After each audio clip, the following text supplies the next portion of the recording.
when your voice is not quite there and you can either talk down here and sound very sultry, hello, yes, and oddly British for some reason, or you talk in what is kind of your normal register and you kind of sound like a prepubescent boy, or the character on Scooby-Doo. Zoinks!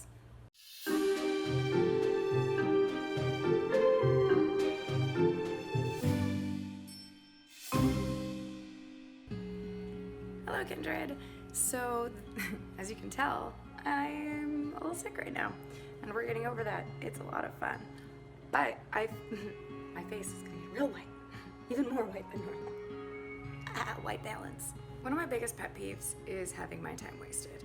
So, time management is a really important thing to me, especially in my day job. It's a huge part of my responsibility, not just in this one, but in past ones as well. So I've gotten into the habit of really valuing and trying to master routines. I am a huge supporter of spontaneity. Spontaneity is wonderful, and I think we should definitely make time for it, which sounds weird because it sounds like planned spontaneity, but here's the thing.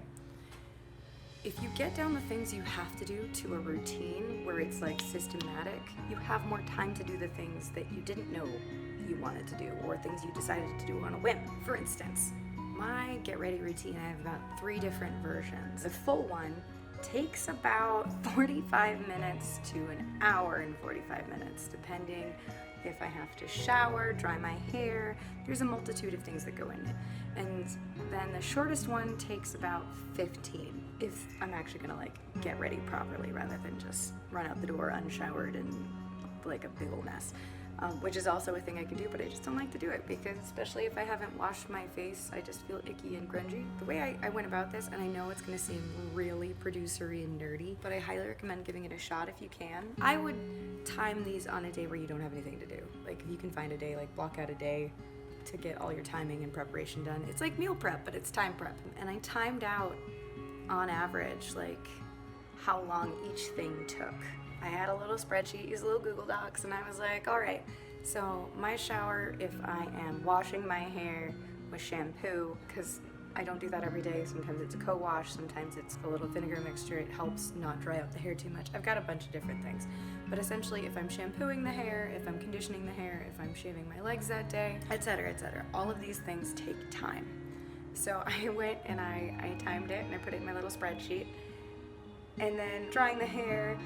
Am I also then curling it? Am I doing makeup that day? Is it simple makeup? Is it more complex makeup? Etc., etc. And I put all of these in a little Google sheet. And then that way, I was able to literally like not plug and play, but basic, you know what I mean? Like just plug them in to my morning and go like, all right, so if I have to be in the office at 8 on this day for a meeting at 8:30, then I either have to get up at 6 o'clock, or I can get up at 7, but I have to do either this short routine or the medium routine.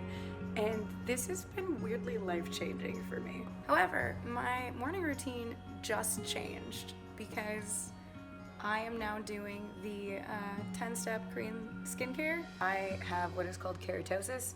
It's actually very common in a lot of women, especially if you're of a Celtic descent, and what it essentially is means your body produces too much keratin. So if you ever get this weird like permanent goosebump feeling, that's because it's an excess of keratin, and the way you fight it essentially is you exfoliate and you moisturize. So just make sure that like you're taking care of your skin. Oh, my brain just died. Why I went to the full enchilada with a more advanced skin routine, because I think another part of actually being an adult is taking care of yourself and knowing what your specific body needs. I'm bringing you along in a sort of sped up version. We're going to record my skincare routine and just we'll go from there, and I'll plug it in to see how I need to adjust, because this needs to be part of my daily routine for the most part. It'll be great.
exactly how much time everything takes, I can sort of plop it into a schedule, like you'll see on this spreadsheet.